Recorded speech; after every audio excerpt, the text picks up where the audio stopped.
Okay.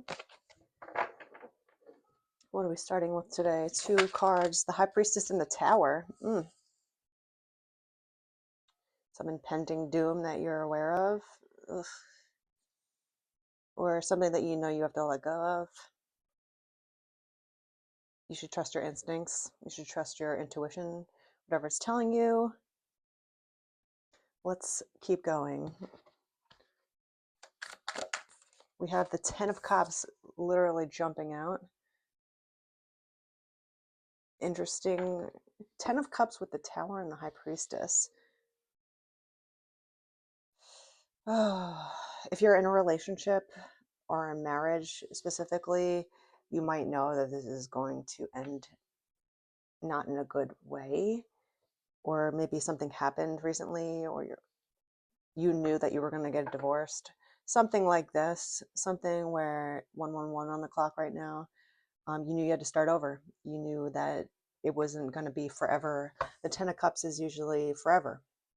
And you're intuiting at this time. We have the 9 of Cups on the bottom of the deck when I look.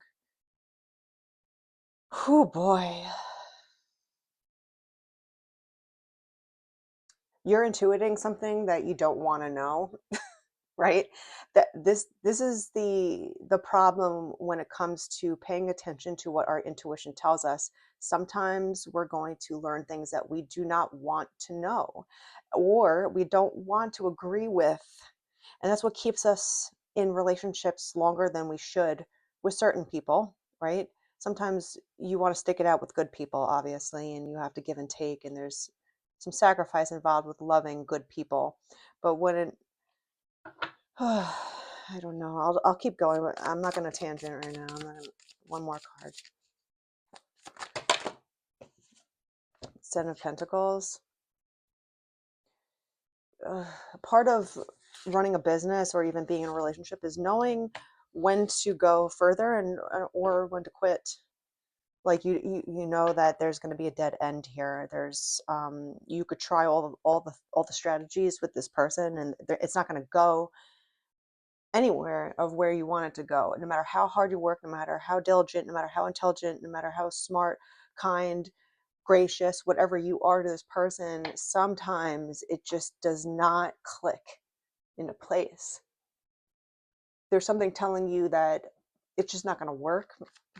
As hard as much work that you've invested into it, you know, you might have children with the 7 of Pentacles and the root systems, the world. This is everything that you've ever really wanted or worked towards. A lot of people still have standards, believe it or not, you know, and maybe you always wanted to be in a family, right? The 10 of Cups, and have an actual successful family in your eyes, which means correcting the generational trauma that you went through by parenting your children differently, right? By being a better person and, you know, I want to say procreating responsibly. Anyway, you put in a lot of effort and attention to this family, and that's why you don't want to accept what your intuition is telling you with the High Priestess here. She has the moon on her side. There's a lot of intuition, a lot of inward feeling and thinking and being in tune with your emotions and your intuition on a spiritual level. And once you are connected and you have direct access, it's hard to shut off. And then once things come in that you don't want to accept as reality, that's the hard part in life. It's like, all right, well, I know this is not, something's not working here. I'll keep drawing cards. But I put so much time and energy into this. This has been my dream, the world. This is where I wanted to go for so long, kind of feeling, right? And it's like hard to quit. We have the Devil coming out. And what else would come out? The Hierophant. You know, the Hierophant and the High Priestess, whether you're a male or female, whatever kind of relationship status you're in, you're definitely knowing what messages you're receiving. The part of this story right now is, are you going to take your messages that you're receiving and do something with it? Or are you just going to let life keep happening? Because this is the thing, we can receive messages, little whispers of intuition, and we don't have to pay attention to it. We'll just be like, la, la, la, I don't hear it. I don't want to know. I don't think this is bad. I'm just going to wait and see and hope for the best, and then you wait longer. Sometimes it's good, sometimes it's bad. It's never all good or bad. And you just kind of ignore the signs or the messages that you received at one point. We all have done this. And then, life goes on, and then the person disappoints you again, or basically reaffirms what your intuition has been telling you again. And then you're like, you know what? It's just, bad beginner's luck. It's only been 2 times. I'll just let it go. Keeps going, keeps going. 10 years later, the cycle has secured itself, and you're trapped in this cycle with this person, and it almost feels impossible to break it, because you've perpetuated this thing, whatever's been bothering you, whatever's been gnawing at your intuition, and you tried to ignore it away. And this is what happens. Like, it becomes a whisper, then it becomes someone speaking to you, and then it becomes like someone yelling at you, and then life will hit you over the head with the answer if you don't listen. So it's like, either way, like, you can either speed up the process of learning and reacting a little bit faster to things, maybe, trying to make some changes like upfront, be proactive in your approach. Because if you don't, and you just kind of like let it go, let it slide, it's going to keep coming back around. The devil, you can't get rid of a guy like that or a girl like that very easily. You sleep with the devil, he's going to come back around. He's going to be knocking on your door. He's going to be, blowing up your phone. He's going to be, just being obsessive. And I see the predicament here already. It's just like, you had this grandiose plan of what you wanted your life to be, and that's completely fair. But something is not letting you feel rested. I want to say, you feel like there's some sort of, let's see, let's continue with these cards. 7 of Pentacles again, double of sevens. You've invested so much time and energy into this, and it makes me feel upset, because it's just like, we can have these really honorable plans for ourselves, right? And life sometimes has a different script for you. And it's really disappointing when you've put so much time and energy, into this, and you've done a lot of good deeds, you've made a lot of good decisions in your life, and it's not like you regret them. But, the 10 of Cups involves a whole family in a loving atmosphere. And maybe it's not really, really bad, this relationship. It's just something, your intuition with the Hierophant and the High Priestess, something is just making you feel a little off. Like, there's something here that's off. With the Tower. The Tower is like this main card right here. These were the 2 main cards to begin with. It's just giving me like, are you afraid that it's going to fail? Or are you foreseeing that happening? Temperance.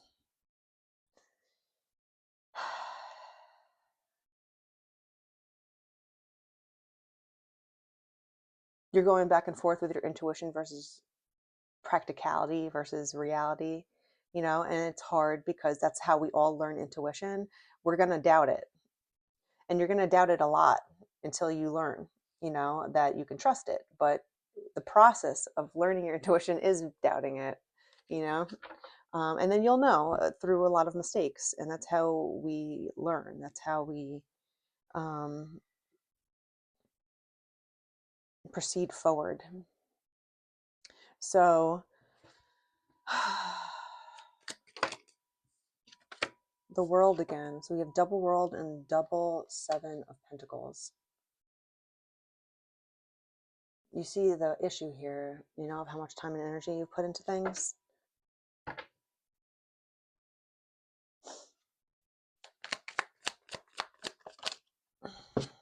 Gift.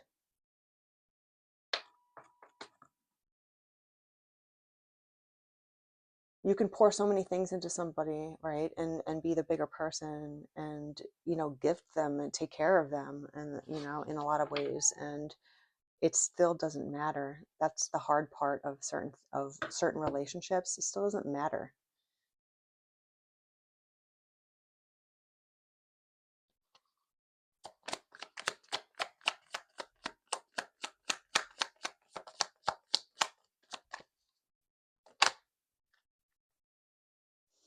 Deadline, time running out, you're on edge, there's an intervention waiting, you can't wait any longer. Maybe you're starting to feel like this bubbling up of problems here, you know, like you almost can't ignore your intuition any longer with this, or you're giving yourself a deadline. You know, it's like, if this doesn't happen by the summer, for instance, right? If I'm gonna try to get, you know, I'm gonna try a different approach. If this doesn't happen by whatever date, then I'm definitely going to let go. I'm definitely going to just um, move on. You know, like you have to have a cutoff date for yourself, so you know when to move on. Relax. Maybe you both need to relax at this time, or, you know, even though you can sense this impending doom happening, giving yourself more anxiety over what's to come is not going to be healthy for you in any way. You just have to kind of learn to have radical acceptance and roll with the punches of life. And that also includes disappointment and closure, and also relaxing, because you've been working tremendously. The Seven of Pentacles, lots of investment, lots of work, lots of growing your roots and all this stuff. You put a lot of time and energy. And if you don't schedule time to rejuvenate yourself and relax and have that time to yourself, like, you need to cut off time from all distractions of life. Every single distraction in your life, you have to cut off at least for a few hours. Like, give yourself the break of all the distractions in life, the social media, the relationships, the this and the that, and the work. Stop working, you know, so hard all the time. Like, part of being a good worker is being rested and healthy, right? If you work yourself into oblivion, we only have so many hours of the day, so you can't work 35 hours a day. It doesn't make sense, right? You know, so take the time to invest back into yourself when it comes to resting, because this will also help you make better decisions when you're awake. You know, because when we're tired and we're going through issues, we're going to be short tempered. We're going to make decisions maybe that we might have not have made if we were rested and calm, right? So there's secrets here. Something is hidden from you. Someone isn't being truthful. There we go. So maybe this is what this tarot moment is. You suspect something's happening and you don't have any proof, right?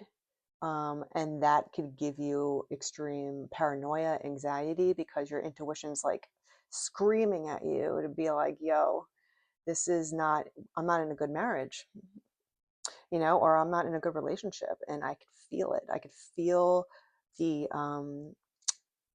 lying. I could feel the just the sneakiness.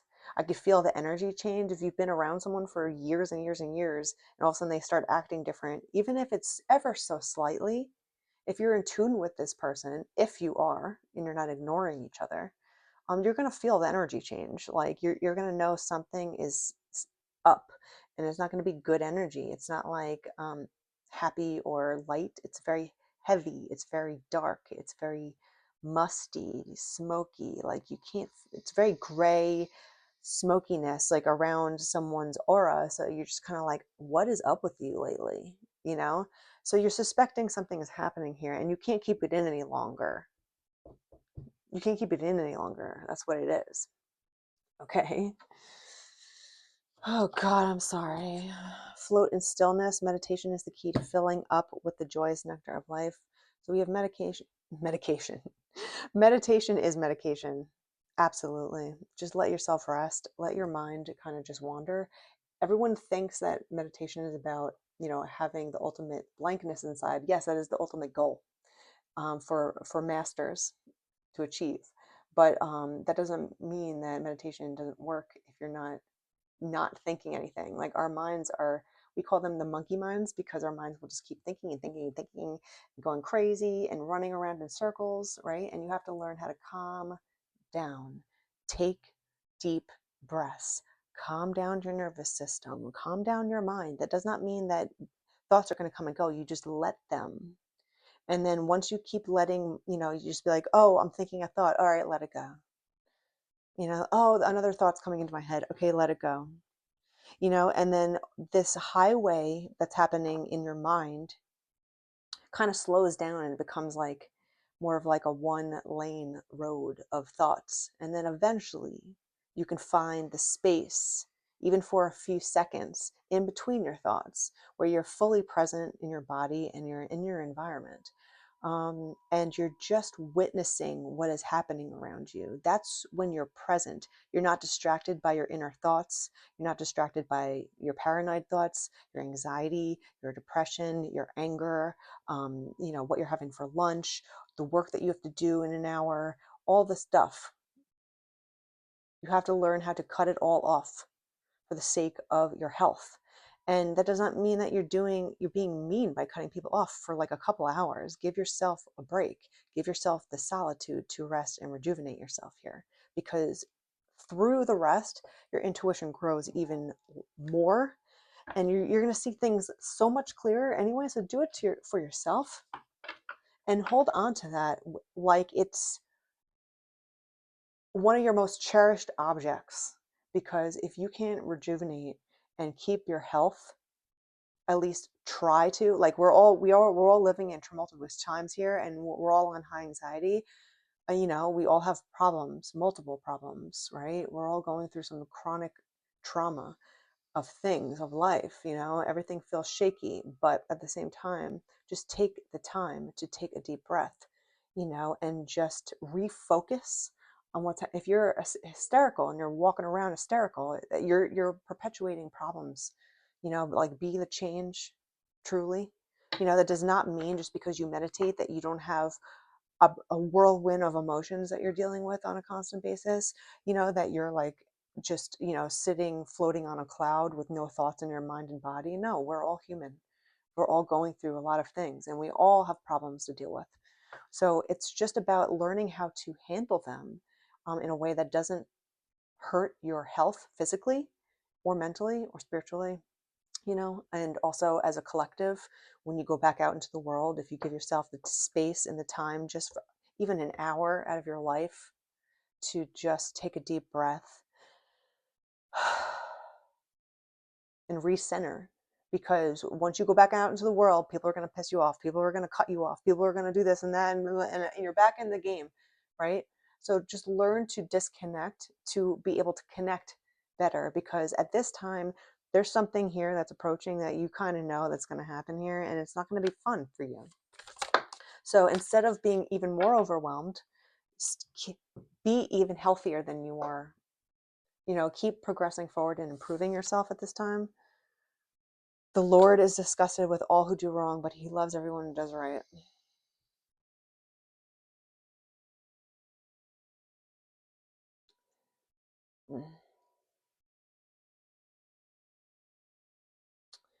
You know, we all have different definitions of what's right and wrong, but if you know that you've been putting your best foot forward and really treating people kindly, with as much servitude and respect as you possibly can, like you're living like in a good standard for yourself, right?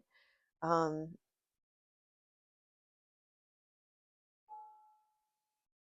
that good energy is not going to go to waste. You might feel like it's going to waste, because you wasted it on the wrong person. Um, just remember that you are the one in control you of your grace, of your strength, and of your health. No one's going to care about your health more than you. If you need a rest, please take it. Even if it's you're busy, you have a lot on your plate. You don't even have time to rest. You don't have time to do anything. You don't even have time to blink.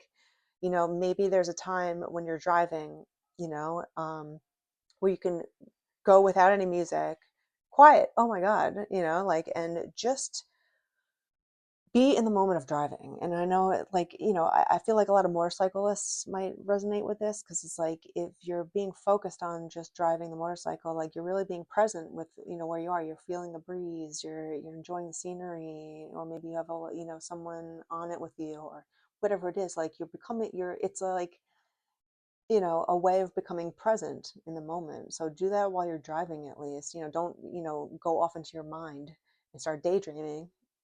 Right? Like just stay present, give yourself a break, breathe slowly.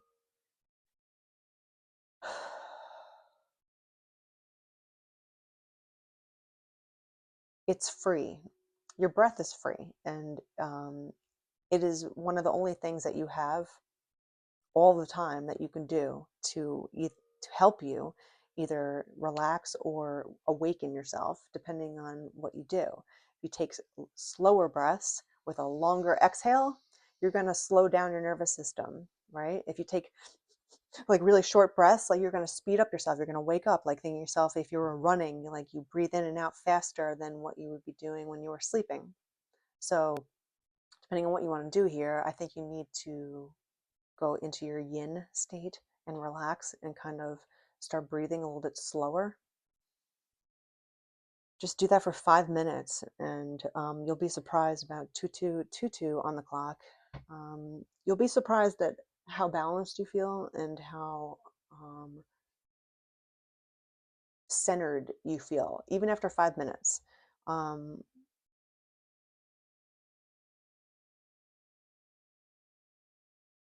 because I think you're seeing this impending doom happen with the tower, and I don't know if you're going to want to really go through it, but just remember that things pass. The tower passes and gives you a clean slate. So just remember that in the midst of things, that we have the Queen of Pentacles and the Knight of Wands coming out together. Might be a fire earth duo, or it's basically what your current relationship is right now. You're kind of coming from a very stable place, a mature grounded place. You have this strong intuition about what's happening with your partner. And the Knight of Wands, he's kind of like on his horse a lot, roaming around. And even though you're in some sort of relationship with him, with the Ten of Cups in the world, world, twice Seven of Pentacles here, something has been gnawing at your intuition that you're trying to not pay attention to. So I'm not saying that, this, you have to take it for what it is. And it's like whatever resonates with you is what you should pay attention to. And if you feel like there's something bothering you in your gut, right, in your soul and in your third eye, just investigate it. And, just be prepared that when you search for things, you're going to find things that you might not want to see. But if you really want to be honest with yourself and live in a state of truth, there might be some kind of untruth here that's going to surprise you.